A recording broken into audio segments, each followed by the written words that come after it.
When it comes to attachment-free training, one of the areas that you're going to attach your bands to are your feet. And obviously, because you have 2 feet, there's a couple of different ways that you can go ahead and attach up your bands. So I want to take you through how to go ahead and attach your bands to your feet in a safe manner that's going to keep them in position and also keep your bands from being damaged. First and foremost, we want to talk a little bit about what's going to happen when you attach your band to your feet. So if I take the band and I hook it onto my foot, one of the key things that you want to make sure that you do is that you attach the band onto the arch of your foot. There's a natural concavity in your foot that allows the band to sit into. As a result of that, it's going to go ahead and stay in place more effectively. Secondly, the band will be placed against the outside of your foot in a consistent area that will be more comfortable. Now understand this, attaching bands to your feet, you're going to be limited in the size of band that you can use to attach to your feet. If you're going to go ahead and try to do deadlifts with extremely big, thick bands, you're going to probably find that this is not as comfortable. What I'm referring to is attaching your bands to your feet using bands that are a little less resistance, but you want to use them to attach to your feet to go ahead and do upper body training or lower body training. That said, let's talk now about how you want to go ahead and keep your bands safe when you attach them on your feet. The key thing is you want to make sure that whatever surface you're standing on is not going to go ahead and compromise or grind or tether the band while you're training. So my suggestion is that make sure that you're standing on a surface that creates minimal friction.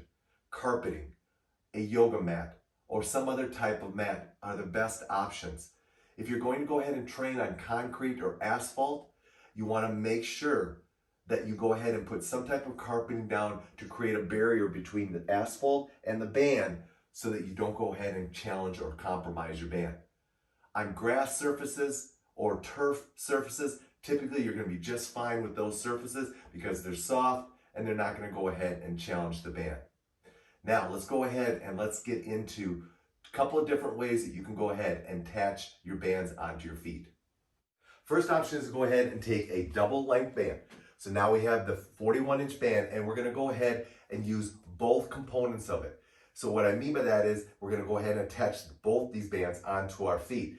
That said, there's 2 ways to do it. You can go ahead and do it by hooking onto just a single foot, or you can lay it down, place it into the arch of your feet, and use it to attach into a double foot position, which you're going to probably use for things like deadlifts or bent over rows. Now, which one should I choose? Well, by attaching it to a single foot, it's going to create more length of the band to be used. As a result of that, this may be more comfortable to go ahead and go to 1 foot to do your bent over rows, or if you're going to go ahead and do some kind of bent over deadlift type movement. If you go to 2 feet, obviously the band is now going to be shorter between your foot and your hand. There's going to be more tension, and as a result of that, it's going to create more of a resistance with your movement. So that's why you want to go ahead and use a double band in either a single foot or double foot attachment. The second way to go ahead and attach your band to your feet is to use a single band. So now what we're going to do is lay the band down, and we're only going to use a single portion of the band. So the band is not going to be doubled as we go through. Now this is what you're going to use for a lot of your squats, overhead presses, and those types of things. Once again, there are 2 ways to do it. You can stand on the band with both feet. Once again, make sure the band is in the arch of your foot, or you can go ahead and stand on it with 1 foot.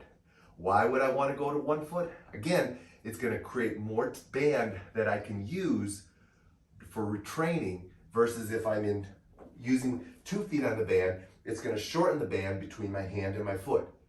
That's the key resistance that you want to be aware of. The resistance that comes between where I grasp the band with my hand and where the band is on my foot. That's the tension that's going to be used on the band. So make sure that you're aware of that when you do this. Now with a single foot, there's obviously 2 options. You could go ahead and do it with the band in front, which is sometimes what we'll do to do simply a split squat or a overhead press movement. But you could also go ahead and take that same situation, step through the band, and now the single leg attachment or single foot attachment is on the back side. Now this is what's going to allow you to go ahead and do simple overhead presses, or you may go ahead, we may show you how to do hammer curls. By placing the band onto the back foot, it's going to increase the band length and allow you a little bit more distance to stretch the band out to go ahead and do different movements. So placing it on the front foot or placing it on the back foot by stepping through are going to be the two ways that you can go ahead and take a single band and attach it to your feet.